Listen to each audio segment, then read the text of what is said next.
I have never had a distributor that was that hard to get off. You just twist it and it comes right I out. know. Well, so, Look at this. Well, this is a new one for both of us. So let's put it this way. This motor is not like us. It definitely does not like us. Is it coming up? nope. Hang on. Let me get a new pair of dirty gloves. You got it. What'd you do? What the hell fell out? Oh yeah, look at all that. Okay, what fell out? Oh, the cap fell off. I don't know if the camera can pick this up, but That's incredible. this thing's pretty dirty.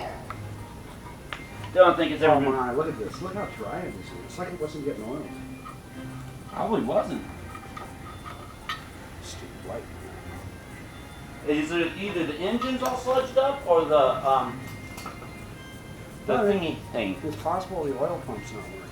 Yeah. I'm gonna go back to regular time lapse. No, it's fine.